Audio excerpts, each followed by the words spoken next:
materials you need for the final speaker are one disposable plastic or paper cup, a pencil or marker, a pair of scissors or an X-Acto knife, whichever one you're more comfortable with, the template from earlier, and a sheet of cardboard to make some stands.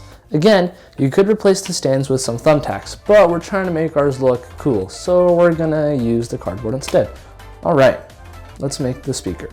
So the first thing you need to do is line your template up on this part of the cup. Then what you're gonna do is take a marker or Sharpie and trace out where you're gonna have the phone. So we're just gonna, I'm gonna make a little extra mark because it's curving around the cup. So I'm just giving it some extra room just in case.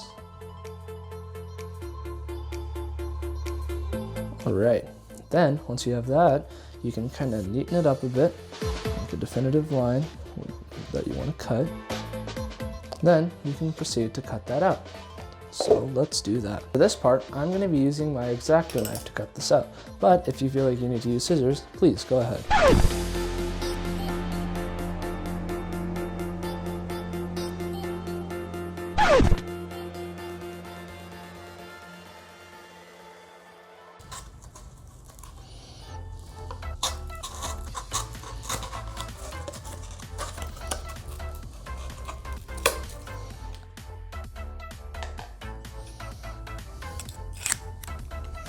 This is actually all it is. You just stick your phone in there and that's the speaker. Now, the thing is, you can see even without the phone in it that it starts to roll around a bit. So we're just gonna add some stands and it's pretty much gonna be like this. There's gonna be a triangle like that. Similar to this, we're gonna take this triangle method right here that makes it sit. We're gonna put one up over here and another one over here, and then it'll hopefully sit nicely and not roll around. So let's cut some cardboard strips. So for this part, I recommend using scissors as it's much easier to cut with scissors than it is with an X-Acto knife, especially with cardboard. So let's cut along the grain here. That's one.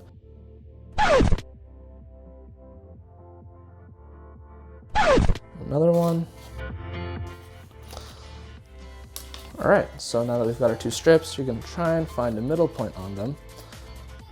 Do that, and then you're just gonna kind of fold them. So you've got one part right there.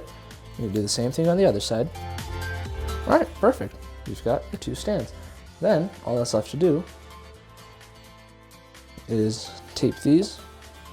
Right, let's tape this one right here, and the other one right here. What you can also do is overlap them at the bottom or cut them down, whichever one you want to do.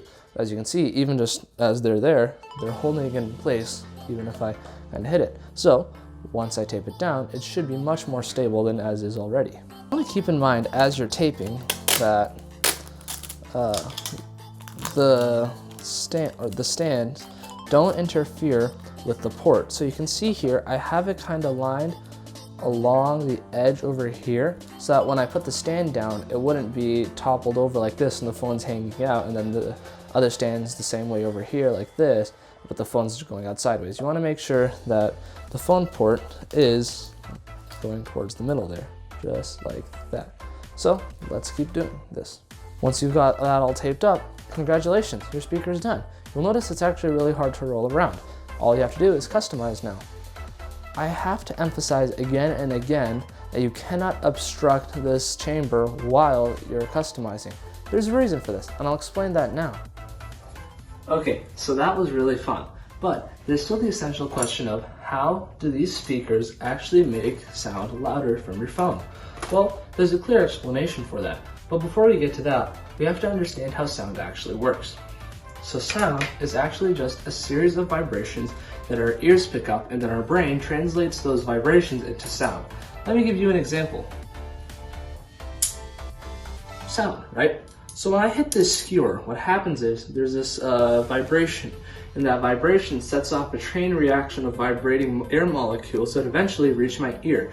When they reach my ear, the air molecules are vibrating at a certain frequency, and when they travel down my ear canal and hit my eardrum starts vibrating.